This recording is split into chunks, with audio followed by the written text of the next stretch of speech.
तो ये जो है ये अष्टकोणीय मंदिर है और इसका एक विशेष ऊर्जा जो संकलित करनी है ब्रह्मांड से, उसका इसमें बहुत बड़ा योगदान है। हर हर महादेव। इस समय हम हैं पौड़ी गढ़वाल के कोटेश्वर महादेव में, और ये है पाबो के क्षेत्र में पड़ता है, पैठानी से थोड़ा सा आगे जा करके लगभग 20-22 किलोमीटर आगे। और यहाँ का आप दिव्य प्राकृतिक क्षेत्र देख सकते हैं। पूरा यहाँ पर एक अलग ही आध्यात्मिक ऊर्जा है जिसका आप अनुभव करेंगे। और ये कोटेश्वर महादेव अत्यंत प्राचीन है और स्वयंभू है।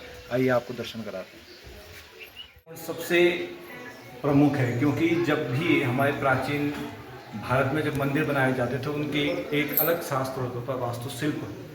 तो ये जो है ये अष्टकोणीय मंदिर है और इसका एक विशेष ऊर्जा जो संकलित करनी है ब्रह्मांड से, उसका इसमें बहुत बड़ा योगदान होता है। आइए अंदर आपको दिखाते हैं, भगवान महादेव जी के दर्शन कराते हैं। ये आप देख सकते हैं, बोलिए शिव शंकर भगवान की जय, कोटेश्वर महादेव की जय हो। अब आप देख सकते हैं कोटेश्वर महादेव यहाँ पर विराजमान है। बड़े दिव्य दर्शन हैं, आप भी दर्शन कीजिए और कमेंट में अवश्य लिखिएगा हर हर महादेव। आप देख सकते हैं स्वयंभू है और ये किसी मनुष्य द्वारा नहीं बनाया गया है, ये स्वयं प्रकट हुए हैं। आकृति देख सकते हैं आप, बड़ी सुंदर, भगवान केदारनाथ जी जैसे इनके दर्शन हैं। और अब आप दिखाइए ऊपर छत, आप दिखाइए। तो छत आप जब देखेंगे तो देखेंगे आप ऊपर जो है त्रिकोण है, फिर षटकोण है, फिर अष्टकोण है, और ऐसा करके करके ये आप जगह बिल्कुल ध्यान से देखेंगे तो आपको ऐसा लगेगा आप श्री यंत्र के अंदर बैठे हुए हैं, आपको छत दिखाई देगी। ऐसे मंदिर जो होते हैं ये बहुत प्राचीन जो मंदिर होते हैं उनमें ही आपको ये दिखाई देगा, क्योंकि ये शास्त्र धीरे धीरे हमने कहीं लोप कर दिया, इसलिए बड़ी आध्यात्मिक ऊर्जा यहाँ पे हमें दिखाई देती है। और एक और विशेष चीज़ मैं आपको दिखा दूँगा कि ये जो है केवल प्राचीन मंदिरों में ही आपको दिखाई देगी। जो सिद्धपीठ है हमारे, या फिर जो आज से 500-600 साल पहले जो बने होंगे उनमें ही आपको ये विशेष चीज़ दिखाई देगी। मैं आपको दिखाता हूँ। अब जो नए मंदिर बन रहे हैं उसमें कहीं ना कहीं हम अपने शास्त्रों की जो वास्तु की जो बातें उसको छोड़ रहे हैं, इसलिए ये चीज़ें आपको नहीं दिखाई देगी। पहले तो आपको ये दिख रहे हैं, इनका भी बड़ा महत्व है। और सबसे जो मेन चीज़ है शिव मंदिर में जो होनी चाहिए वो आप ये देख सकते हैं। ये जो मूर्ति बनी हुई है आप ये देख सकते हैं, ये आपको प्रत्येक मंदिर जो प्राचीन सिद्ध मंदिर है वहाँ पर आपको अवश्य, जहाँ पर जल लहरी का जल बाहर गिर रहा होगा वहाँ पर ये आपको दिखाई देंगे। ये मुख्यतः भगवान शिव के गण हैं। और जो हम कहते हैं कि सर्वप्रथम जो भगवान को चढ़ा हुआ नैवेद्य है या जल है वो इन्हीं गणों को अर्पित होता है, इसलिए ये गण यहाँ पर मूर्ति के रूप में बनाए गए हैं। ये आपको सभी प्राचीन मंदिरों में दिख जाएगा और ये होना बहुत आवश्यक है। शिव महापुराण के अनुसार भी ये चंड इत्यादि जो भगवान के गण हैं उनको ये अर्पित होता है ये जल लहरी का जल। ये आपको मैंने दर्शन कराए, आपको अवश्य आना चाहिए। ऐसे उत्तराखंड के छुपे हुए जो तीर्थ हैं, उत्तराखंड तो पूरा धाम है, लेकिन उत्तराखंड के जो ऐसे छुपे हुए और दिव्य जो धाम है वहाँ पर आना चाहिए, आपको दर्शन करना चाहिए। पिन कमेंट में आपको पूरी जानकारी। आपको दर्शन करा रहे थे कोटेश्वर महादेव के, पैठानी के नज़दीक ये स्थित है और ये मंदिर है।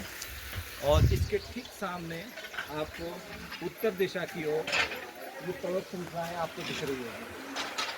इन पर्वत श्रृंखलाओं का भी बहुत अधिक महत्व है। ऐसा कहा जाता है कि यहाँ पर प्राचीन काल में जब गंगा जी आई थी तो भगवान शंकर के अंश रूप में उनकी जटा से छिटक करके पहले यहाँ पर पहुँची थी।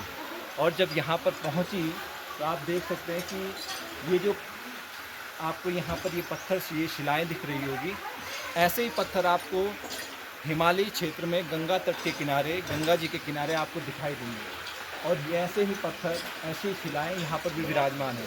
और ठीक आप ऊपर देख सकते हैं, अगर कैमरा से आपको दिख पाएगा तो पर्वत श्रृंखला के ठीक ऊपर बिल्कुल चोटी पर भगवान नंदी बहुत बड़ी शिला के रूप में वहाँ पर विराजमान है।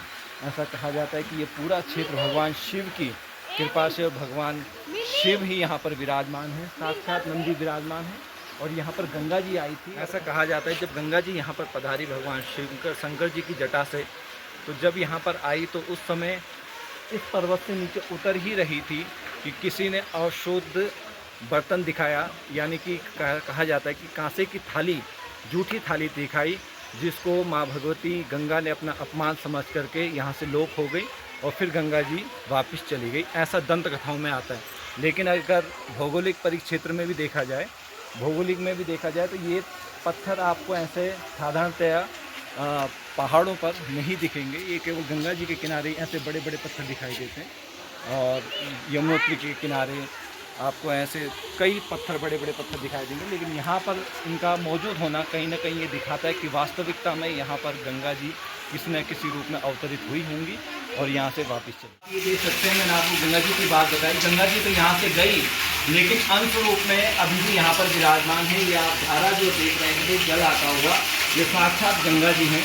क्योंकि 12 मास, ना सर्दियों में, ना गर्मियों में, ना बरसात में, ना तो ये बढ़ता है ना घटता है, निरंतर अविरल। ये जैसे गंगा की अविरल बह रही है, वैसे ही ये धारा अविरल बहता रहता है। और आप जब इसको पान करेंगे, इसको पी करके देखिए, तो बिल्कुल जैसे गंगा जी शुद्ध निर्मल पी करके आपका मन बिल्कुल भक्तिमय हो जाता है, वैसे ही उस जल को पी करके केवल स्पर्श करके ही ऐसा लगता है कि जैसे भक्ति हमारे अंदर समाहित हो रही है। ये साक्षात गंगा जी का ही जल मानो होगा।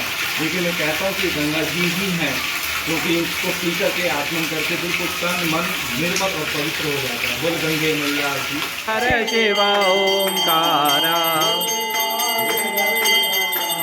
ओ बोले ओढ़त मृग छाला, ओ बोले भस्म रमण वाला, जटाओं में गंगा विराजत, मस्तक पे चंद्रमा विराजत, गलन माला।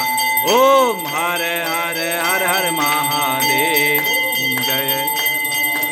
करुणावतारं संसार सारं भुजगेन्द्रहार, सदा वसन्तं हृदयारविन्दे, भवं भवानी सहितं नमामि। त्वमेव माता च पिता त्वमेव, त्वमेव बन्धो च सखा त्वमेव, त्वमेव दृढं त्वमेव, त्वमेव सर्वं मम देव देव। नीलाम्बुजश्यामल